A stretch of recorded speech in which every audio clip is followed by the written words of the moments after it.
this has been studied for a very long time. Indeed, Finland have now built a geological repository for their nuclear waste. And in doing this, they analyze different things. They analyze the possibility for some freak restart of the chain reaction, which is extremely hard to achieve, but they analyze it nevertheless.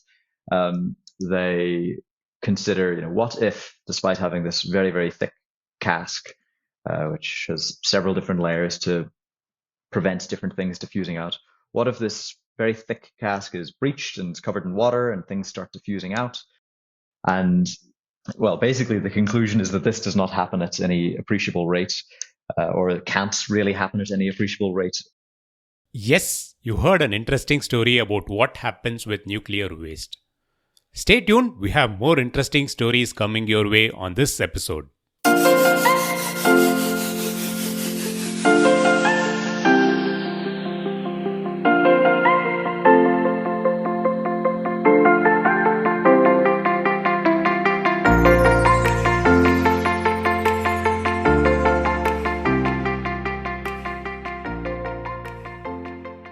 Hello and welcome to the Mission Shunya podcast, the show where we explore the path to a net zero future, one story and one conversation at a time.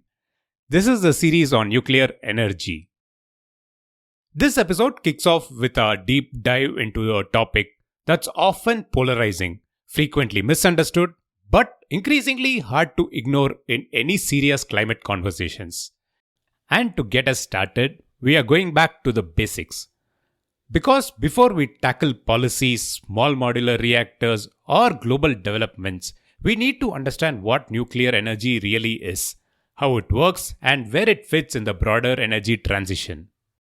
I am joined today by a researcher from the Nuclear Energy Department at the University of Cambridge, someone who spends his time deep in the science and safety of nuclear power and can help us cut through the noise with facts and clarity. Together, we'll unpack the science of nuclear fission, how a nuclear power plant functions, what's changed since major incidents like Fukushima, and most importantly, why nuclear continues to be a part of the conversation in reaching global climate goals. Whether you are nuclear curious, nuclear skeptic, or just here to learn, this is a great place to start. So, with that quick intro, let's welcome our guest, who is. Hi, I'm Paul Cosgrove. I'm a research fellow and assistant teaching professor at the University of Cambridge, working on computational reactor physics for nuclear reactor design. Well, it's the first of the few episodes that I plan to do on nuclear, and with an expert like you, I thought we should just start with the basics because a lot of listeners who tune into the podcast wouldn't really appreciate what's happening in this space. So, can we start with the basics? What's the science behind nuclear and for how long has this been around? Sure. So I guess the science behind nuclear starts from realizing that large atoms like, say, uranium are unstable. There's this binding energy chart that you often see sort of in your high school physics. Correct. And it says that when the nucleus becomes too large, it becomes very unstable. So if you were to split that nucleus apart, it would become more stable, and in doing so, it would release some energy. So the mechanism for achieving this, or the most common mechanism for achieving this, is to fire a neutron at some large atom, namely uranium or plutonium or something like that. And that will destabilize the atom, split it apart, and energy is released. Very good. The bit of sort of how to turn that into an industrial process that we can use, that comes from another sort of coincidence of nature, which is that in splitting apart these large nuclei, more neutrons come out, 2 or 3, or in principle, more neutrons. And this allows you to then split more nuclei and indeed grow the number of nuclei that you split, releasing more and more energy. So this is sort of the nuclear chain reaction that people talk about. One neutron goes in, splits an atom, and then another comes out and splits another atom, and so on until you decide to turn off your reactor. So this sort of basic principle has been known about since the 1930s. Fair. Yeah, I guess it all sort of started from the discovery of the neutron, and then you have Otto Hahn in Germany finding that when he bombards a uranium atom with neutrons, he gets barium and krypton coming out, and this sort of essentially started, say, the Manhattan Project, and True. the pursuit of both nuclear weapons and subsequently nuclear power back in the 40s. That's true. There's a lot of things that, if I were to say, it's like kind of a stigma when people talk about nuclear, and as you rightly mentioned, with what happened in the world wars, and after that, especially, there's a lot of stigma associated with that. Has that kind of stopped the progress in the sector because of that? Do you feel, as a researcher in this field, when you look at history, do you think that has kind of slowed down the progress in a way? Certainly, the public's view of nuclear does have an effect. It's sort of waxed and waned over time. In the I think 50s and probably 60s, people were fairly pro nuclear power, or in large part pro nuclear power. Certainly, these are the times when several countries were developing power at scale. I think one of the complications is that nuclear power and nuclear weapons have often been, I would say, mostly wrongly conflated. Certainly, at various points in time, people have used nuclear reactors of a very special sort of design, and not like we use for power generation. But people have used nuclear reactors to help in building nuclear bombs, nuclear weapons. And yeah, this has certainly not helped nuclear power's image. However, say equating, a worst case scenario, a nuclear disaster, with the use of a nuclear weapon, say, that is not really justified. There's quite a different scale, a different they're not really very very comparable, but somehow this is stuck in the public's mind. I think at the time when people were sort of campaigning against nuclear weapons and wanted peace, and in the height of the Cold War, I think nuclear power was sort of unfairly caught in the crossfire, I would say. Fair. But now, if we were to address the same people and then say, like, okay, there's something that's actually changed, and if they have to pay attention to that, what would that narrative be? If you, in 2025, if you're making that pitch again, and if you were to advocate that nuclear is better and it is essential, what would that pitch be, and how would you kind of delink their thoughts from nuclear weapons to actual energy? Well, so I think there are probably two different sets of people to speak to here. There are the people who want electricity and who want a grid that works and achieves certain goals, and then there are the people who are concerned about nuclear weapons and the relationship between nuclear power and nuclear weapons. And I think these are two sort of different sets of people, and there are two different stories to tell.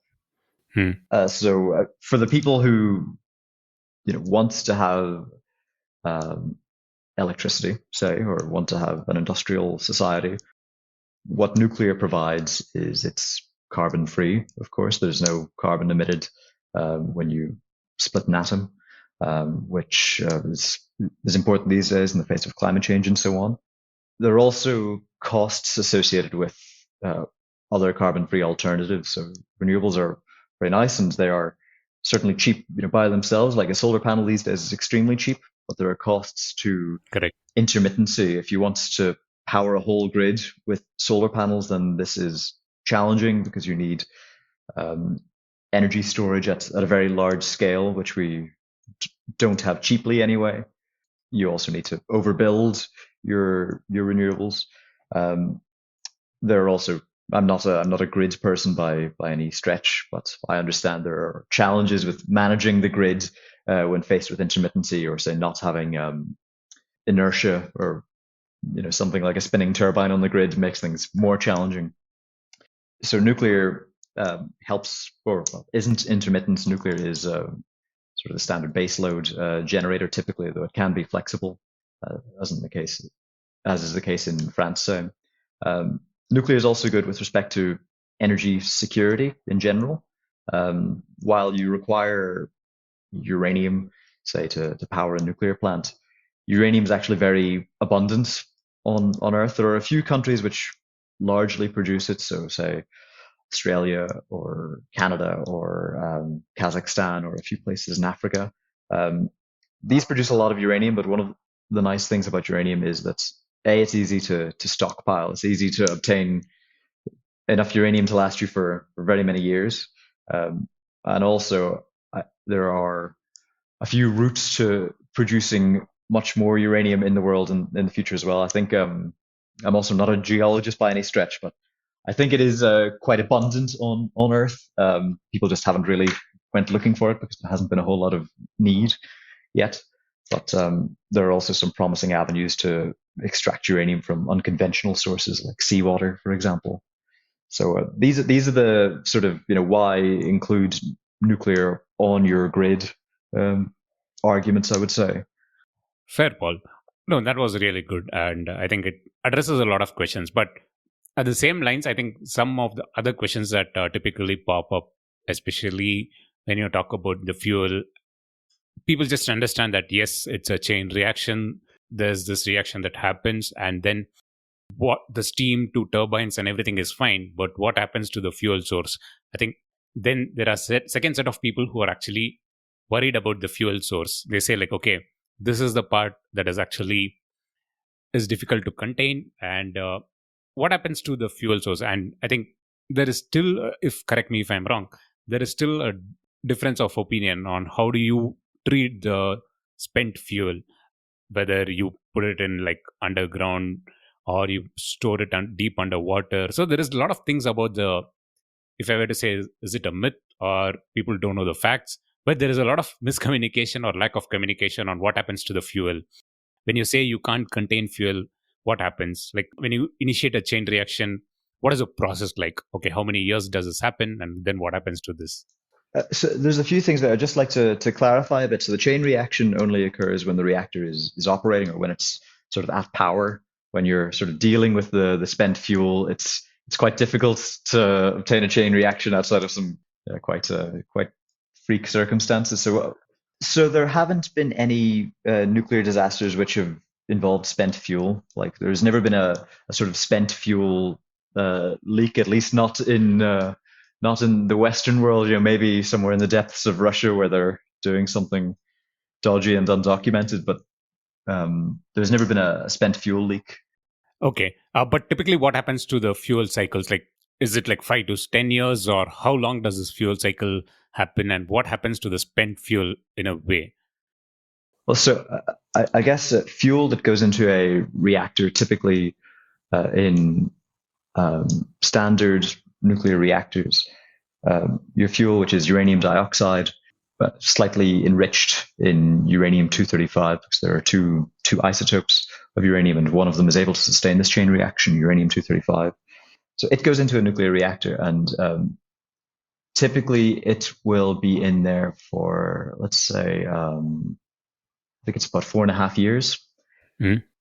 And after that 4.5 years, what tends to be done, certainly in the US, and I think in several other countries, is that fuel is taken out of the reactor and it's put in what's known as a spent fuel pool. This is just for cooling. The fuel would not be able to sustain a chain reaction itself, or at least not very easily, not without something very weird happening, like someone dousing it in heavy water, for example, which can't quite get very easily. But this is just sort of a cooling phase, because after being taken out of the reactor, this fuel is hot and will continue to emit heat at a decreasing level, but at a low level for a very long time. So for the first 10 years, it has to be sort of actively cooled in this pool.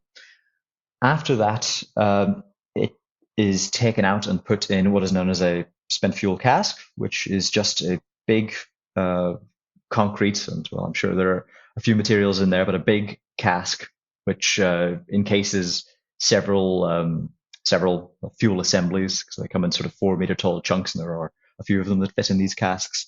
And at that stage, you're able to touch this cask, or you're able to hug this cask. There are lots of pictures of people doing this. But as long as you don't break through this meter thick of concrete, there's no radiation that meaningfully penetrates this or that can damage people, you'd have to be quite proactive to get in. I mean, crash a very very big object into it at very high speeds.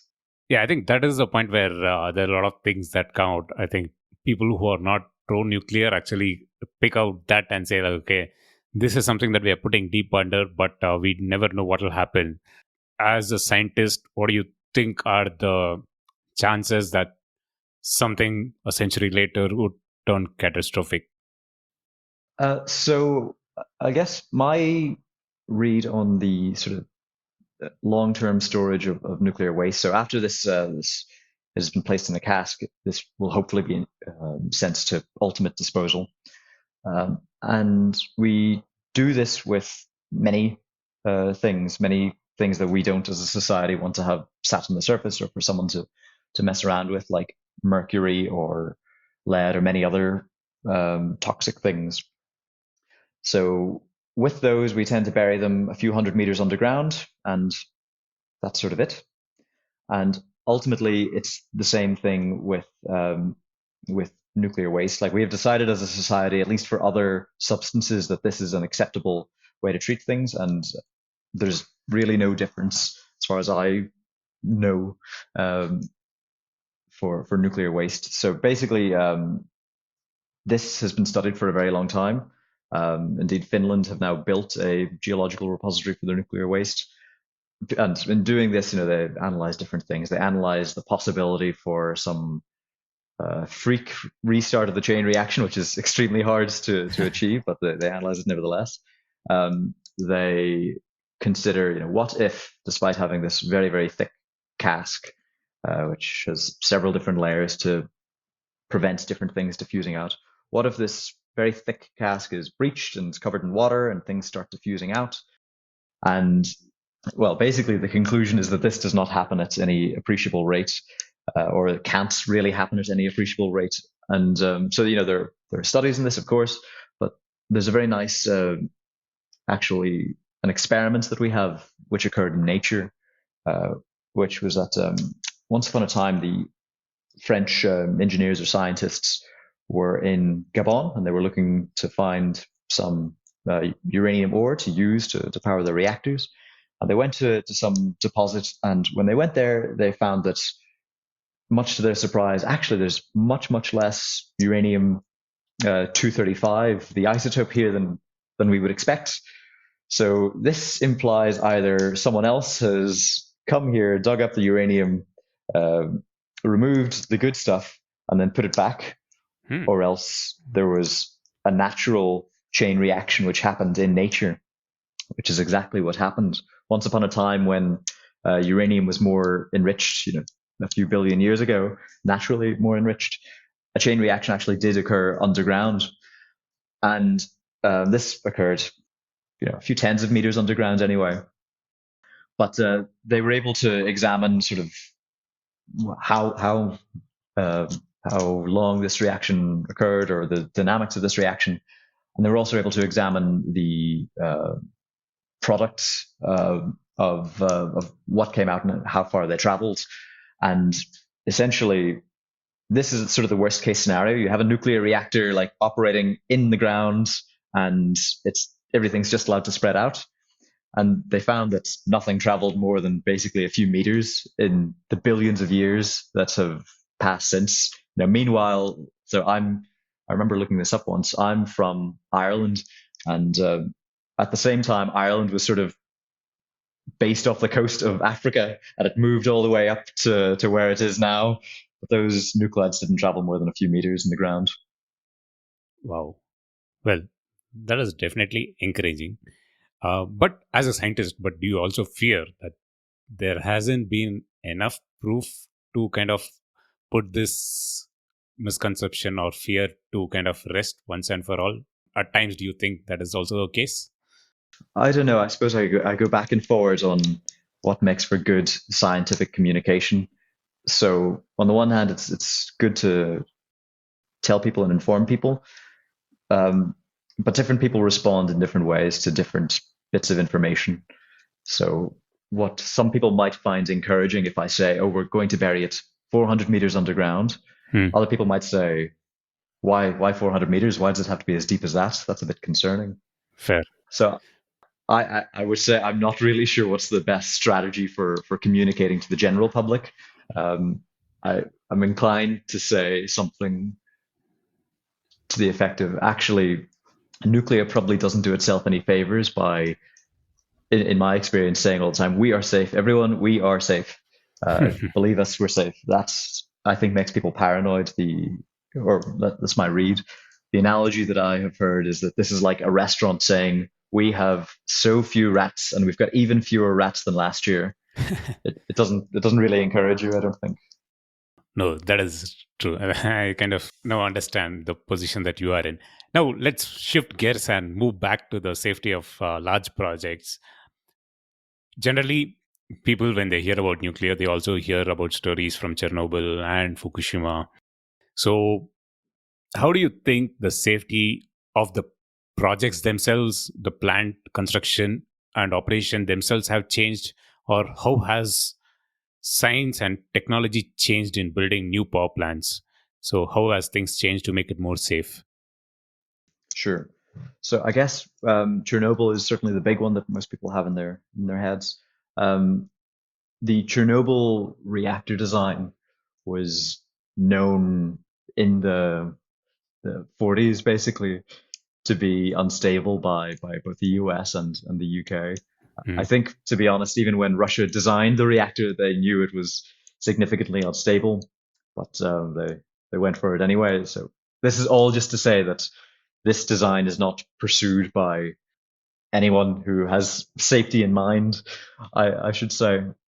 Um, but the reactor was absurd in several ways. Another one was that it didn't have sort of a basic containment building. The actual means of controlling it was very, very difficult compared to sort of reactors that are designed these days. Um, yeah, just many of the. I think it's sort of maybe hard to communicate without giving a lecture on reactor physics, so I apologize. But many of the choices that were made in this design were simply bad choices. So no one pursues a sort of an RBMK, as it's called, Mm. reactor design or anything like it in this modern age. Um, so I can, well, yeah, I suppose I, on that front, I think I'm quite content. With respect to the Fukushima reactor, it was fairly representative of a modern nuclear plant. Well, maybe a slightly older version, but quite representative. Um, the problem at Fukushima was that, sort of as I mentioned earlier, after you have operated a nuclear reactor, after you've operated nuclear fuel or generated power with it, it keeps generating some heat from sort of the decay of the nuclides that you've produced, the radioisotopes you've produced. And this heat has to be removed, otherwise you will melt your fuel. And this melting can result in the production of hydrogen, which can combust. And that was sort of exactly what happened at Fukushima. So Fukushima's problem was that there was this tsunami, which the reactor had shut down when it was the tsunami warning, but there was the tsunami which had overcome sort of the protective wall to ensure the site had backup power, because at the time the connection to the grid was also lost, as I recall. Correct. And as this tsunami overcame the flood wall, it swamped the sort of backup diesel generators which were there to ensure the reactor was uh, passively, or sorry, not passively, was cooled in the shutdown state. So there were a few problems with Fukushima. I would say, in large part, they were organizational, or well, that's a significant part. So one is that the plant was actually under-designed, in that, or rather, the shield wall was not shield wall, the flood wall was under-designed. It was known by several people that the possible tsunamis that could occur would exceed that wall, but they built it anyway. I believe that this is, um, I've heard it attributed to sort of the culture in Japan. Hmm. I won't sort of comment any further, but I think it was sort of the culture between the reactor operator and the regulator and the sort of the operating company itself. So there was a sort of not very helpful dynamic going on there, um, which was one aspect of it. So they weren't able to maybe contradict someone in the plant or who was designing the plant wasn't perhaps able to contradict their superior. So that was one aspect of it, but that sort of didn't have to be the end or the only thing. Um, I also understand that they actually just didn't have sufficient sort of backup or redundancy in their emergency diesel generators, which are used for this cooling. They had them sort of at low, had them down low so they could be flooded, but they didn't have them up high. And that was because of earthquake risks, actually. So if there was that little bit more redundancy, it would have been fine. And this redundancy is sort of ensured in all nuclear plants, in modern nuclear plants. There was also another aspect, which was that they didn't have what are known as hydrogen recombiners. So basically, as I mentioned earlier, when a meltdown occurs and hydrogen is produced, this can explode or combust. And one thing that plants have had, even since actually before Fukushima, it's just that Fukushima didn't have it because it was a slightly older plant design, is sort of passive autocatalytic hydrogen recombiners, which if hydrogen is produced, it will sort of turn it into water, but in a manner that is not explosive or dangerous. So that would also, I mean, the plant in that case would have been lost, but there would not have been an explosion resulting. But so I guess that's sort of my recollection anyway of what's happened at Fukushima. But another thing I might say on both of these accidents is that it's terrible that they happen. It's an awful thing in general for someone or for humanity or society to cause an industrial accident and to harm nature like this, to put things into nature in an irresponsible way or an uncontrolled way. But what I would say is that both of these accidents were not actually very large on the scheme of industrial accidents that happen sort of regularly. Every year there are several industrial accidents that you never hear about. I used to study chemical engineering before nuclear, and it was funny as we were doing our chemical engineering safety course. It was very exciting because there was an explosion at some chemical plant, maybe it was even a sugar plant, that made things feel very relevant. Whereas in nuclear, the actual scale of the damage is not all that large. So in Fukushima, in Chernobyl, I should start with, which was the worst case scenario. There were, I think, 60 people killed sort of in the immediate aftermath. These were mostly people, or I think entirely people who were sort of working at the plant or working on the cleanup of the plant. And this is, of course, a tragedy. There was also a release of the most dangerous thing that is released or that sort of disperses widely from a nuclear plant is iodine, radioactive iodine, which the human body tends to uptake and deposit in the thyroid. So if you don't really get it sort of directly breathing it in through the air, that doesn't concentrate it very well. But you can get it, say, as was the case in Chernobyl, you can get it by drinking, say, milk that was sat out, because milk does tend to take it up, or say if cows eat the grass and produce milk in the immediate aftermath, that will tend to concentrate this iodine. So there was this production of iodine and consumption of it afterwards, which was believed to induce, I think, in the order of several thousand cases of thyroid cancer, which is terrible, of course. However, thyroid cancer is also one of the cancers you would rather have of all things, because it's got an extremely low mortality rate, I think, on the order of a fraction of a percent.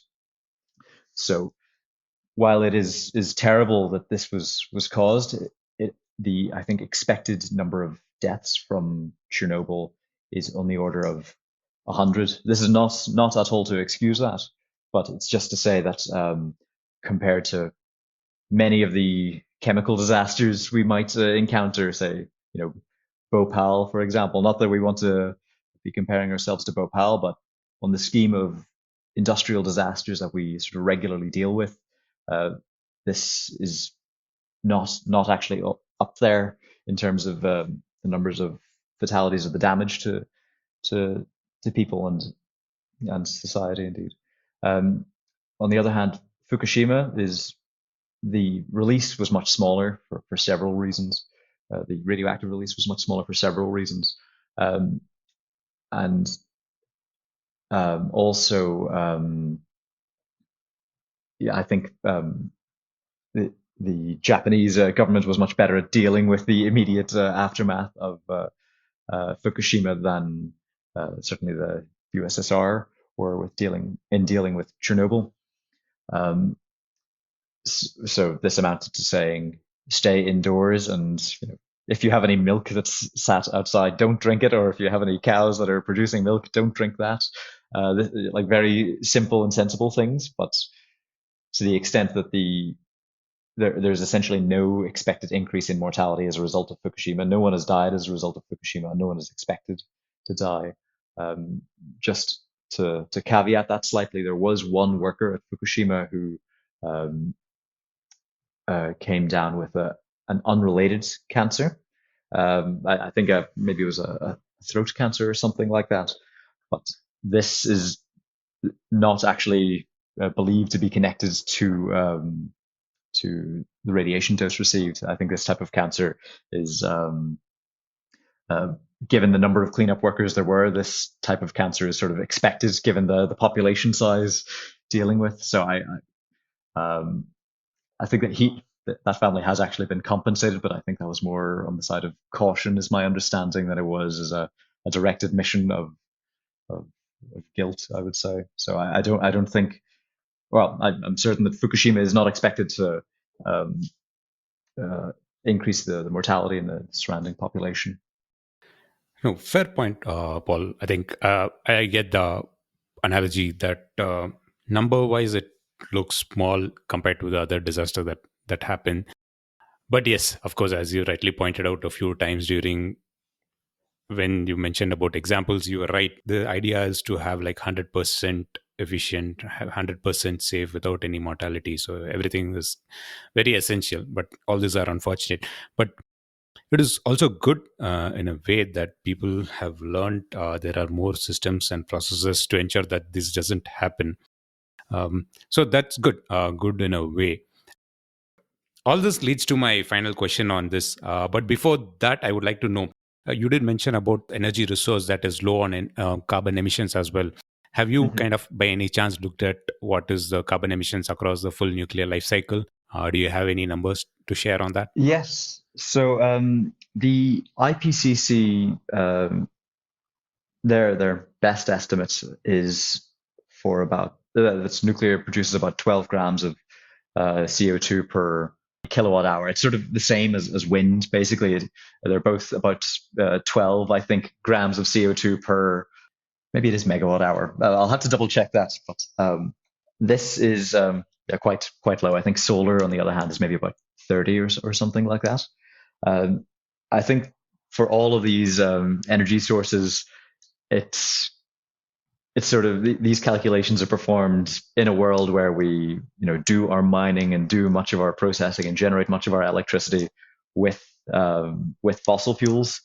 Um, so I think in a world where we're running our society on nuclear or solar or wind, we would generally expect all of these numbers to come down to zero anyway, other than perhaps making some concrete meanwhile, which might produce some CO2. But yeah, 12 is the sort of IPCC estimate. I think in France they made an estimate, and their estimate might differ because their grid is extremely clean Already with a lot of with nuclear. Yeah, so I think their number is about 3 grams. Um, there are, I should say, several studies out there which I would be inclined to say are a little bit maybe dishonest, even, which say actually nuclear has hundreds of grams of CO2 produced per unit of energy. These studies, compared to the ones the IPCC uses, assume that we do our uranium enrichment using much, much less sophisticated technologies than we actually use these days, or that we obtain our uranium from sources which are much, much more dilute in uranium than we currently have, or than we actually use. So these give you very, very pessimistic answers if you put in very pessimistic assumptions. But in a world where everything, well, I mean, so I don't believe those numbers for 1 second, but you can find those numbers if you look. But I should just say that in a world where everything is powered by something that's low carbon, you do generally expect these numbers to just come down to zero anyway. fair point. I think that those are a fair analogy that you're giving. So now coming to the final point that I wanted to discuss with you, because as a person in the energy sector and looking at it from far, I personally see there's a lot of discussion, there's a lot of buzz around nuclear these days. Mm-hmm. But for being in the sector, like kind of working on the science behind it, do you think this is all justified? Are you seeing something really radical, so really new in terms of the reactor design or anything to do with fuel, or is there anything else that is kind of reigniting this, or is it just that the government and policies have evolved and nuclear has become something that people can't ignore? Which of this is true? Well, I definitely think the latter point is a big part of it. Certainly people are becoming more aware that to fight climate change and to have a low carbon grid, we need to reconsider. And this is driving a lot of it. And I guess with changes in policy, academia and startups and things like this will follow or latch on perhaps. Hmm. But I think there are several interesting areas in nuclear, different applications for nuclear. So maybe one I should mention, which was sort of historic, was this drive for what are known as fast reactors. These fast reactors, fast referring to the energy of the neutrons inside your reactor, they were historically pursued because there was a belief that we were going to run out of uranium sometime soon, and this would drive up fuel costs and things. This hasn't really come true. So there's actually, as I mentioned earlier, quite a lot of uranium, and the more we look, the more of it we find, and there are more avenues for obtaining uranium. So on this front, I would say that sort of prominent, I mean, people may have heard of this, but this prominent strand of research has sort of fallen out of favor. On the other hand, what has become more interesting for people is reactors which operate at higher temperatures. So reactors which operate at high temperatures, they have a few advantages. One is that, of course, operating at higher temperature allows you to have a better thermodynamic efficiency. You can convert more of your heat into electricity. So at the moment, most modern nuclear plants get about 33 or 34%, which is pretty embarrassing compared to, say, coal. But high temperature reactors have some promise of getting up to the 40s, all being well. So that's good with respect to the economics of your plant in principle. Mm. And the other side of this is that you can use these high temperatures for industrial applications, not just electricity production, but in principle for complementing or providing process heat to chemical processes, which is good and good to, or hard to decarbonize. And hopefully this can offer an avenue to decarbonizing that. To sort of complement these high temperatures, or to allow these high temperatures to be implemented, there has been actually quite a lot of research in alternative fuel forms. So in particular, there is a new type of nuclear fuel which is receiving a lot of buzz recently called trizer, which stands for, I think, tristructural isotropic, if I recall correctly. But basically, this fuel form is little sort of spheres, sort of millimeter or maybe sub-millimeter length spheres of uranium encased in, I think, pyrolytic carbon and silicon carbide, I think. But basically, these little spheres of fuel are extremely robust. And this allows them to withstand, higher temperatures, say, than fuel might usually operate at, or conventional fuel might operate at. And it also allows some other advantages to be realized. So, for example, there's a very interesting startup called Kairos, who are designing a new advanced reactor, which will hopefully produce sort of high temperature heat.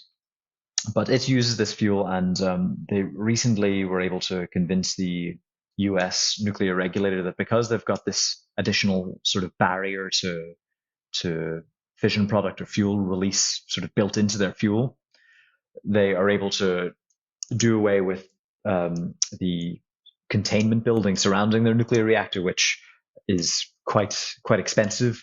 But if you can justify, the safety claims that you don't need that because you've got another layer of protection already built into your system, then this could significantly improve the economics of nuclear. And that's one of the challenges these days. A lot of the economics is, of course, driven by the construction costs and how we do construction, which certainly in much of the Western world is not very good compared to, say, in Japan or Korea, where they are very good at building sort of large infrastructure projects. But if one is not good at building large infrastructure projects, then minimizing the bits of large infrastructure one has to build is a good move, probably. So there's also a lot of movement on this front. How can we be more efficient in building these large projects? So this is where sort of SMRs, small modular reactors, come from. This is why people are interested in these. Their main innovation is not technological; it's sort of purely economic. So if you've got a smaller reactor, this means less capital cost, and this means less upfront investment, which means less sort of interest repayment. So if you expect that you might have lots and lots of delays, these interest repayments before you generate any revenue can be quite crippling. So SMRs partly evade this. Also with SMRs, there should be, if they are not just small but modular, it should be possible to remove some of the construction which is prone to delays on site. It should be possible to remove this construction from the site into a factory, where you remove those delays by design. You are just good at building these units that you can, in principle or in the ideal world, just drop onto the site. I'm sure it'll never be quite as simple as that, but achieving some aspect of that should make plants cheaper. But of course, this is also a trade-off, because the amount of power you produce becomes smaller, it's harder to pay things off. You're losing out on economies of scale for economies of, I think, multiples. But it depends on how good you are at building at scale, which will determine which way this falls, whether it's more or less economic. My own take is that maybe we'll do SMRs until we get good at doing large infrastructure projects again, and then we'll go back to the big reactors. Fair. There are also sort of more niche applications for nuclear these days. So one that people have started talking about is microreactors. So these are very, very small reactors producing, maybe a few megawatts, and these are intended for niche applications. Things like, say, supplying, mines with power in the depths of Canada, where it's very, very expensive to helicopter over diesel. So it might be possible that instead of helicoptering over diesel every few months, with the perhaps associated unreliability that has, it might be better to ship in a reactor just once and then leave it there for 10 years to operate. And then you remove sort of big uncertainties in your fuel supply and can um, can make a gain in this respect. That is yet to be, I think, demonstrated, but we'll see how that goes. There are also other things like for space applications. When you want to go on long space journeys, at some point it becomes inefficient to use solar power to power your spacecraft. So nuclear reactors are very well suited for these applications. And there are a few big projects going on in the US on this front. Fair. Those are, yeah, I think off the top of my head anyway, those are the big research areas at the moment. Fair. Just one quick follow up on that. What about thorium? I haven't heard you mention about that, but I used to read a lot about thoriums. Yes, well, in particular, if you're coming from India, there's certainly a lot of interest in thorium. So I would characterize thorium much the same as fast reactors. Thorium, you can make a reactor using it. The main reason to do this is if you don't believe you will have enough uranium to make your reactor otherwise, because thorium does come with penalties in terms of reactor design. It is harder to design a reactor to use thorium because thorium itself can't sustain a chain reaction. It has to absorb a neutron and then it'll produce something afterwards that'll sustain a chain reaction. So to run a sort of fuel cycle on thorium means sort of baking your thorium lightly, then taking it out and doing some chemistry to separate out the uranium-233 that is produced, and then putting that back into your reactor with more thorium. And this is a lot of complication and a lot of extra sort of infrastructure you need to build this hot chemical processing plant, all to sort of get to the same place we are now if we agree that we've actually got a lot of uranium, or we're not going to be short of uranium in the near future. Okay. So thorium, like fast reactors, is something you pursue if you don't think you will have enough nuclear fuel. But I personally don't think that is the case, or enough uranium, to be precise. I don't think that is the case and won't be for the foreseeable future. Fair. That's good to know. Well, Paul, I think the entire conversation has been very insightful, and I think it sets the trend in the right direction with a lot of insights coming from an expert who's in the thick of research and thick of activity, who's looked at projects and technology quite in detail. So really appreciate you taking time to join me on the podcast. So thank you very much for that. Oh, my pleasure. Yeah, thanks for having me. That was a fascinating conversation to kick things off. From the basics of fission to modern safety standards. Yes, we also had some doubts cleared, some myths busted around nuclear safety, waste disposal, availability of raw materials including thorium, etc. So I hope you enjoyed the conversation. I honestly enjoyed asking some basic questions to help myself along the way. Thanks again to Paul. So with that good start, this is coming up next. Recent anti-nuclearism has sort of reincarnated itself into this sort of concern of it takes too long to build or it costs too much. This view that, we need to reach net zero by 2030, and therefore, because nuclear power plants can take longer than 5 years to build, we just shouldn't even be considering them. Which I always find is a sort of a funny suggestion, because, net zero absolutely should be a goal. 2030, as many would like, is hopeful. And also, the job won't be done once we get to net zero. We'll still need energy after 2030, and we'll still want electricity to be cheaper after 2030, after net zero.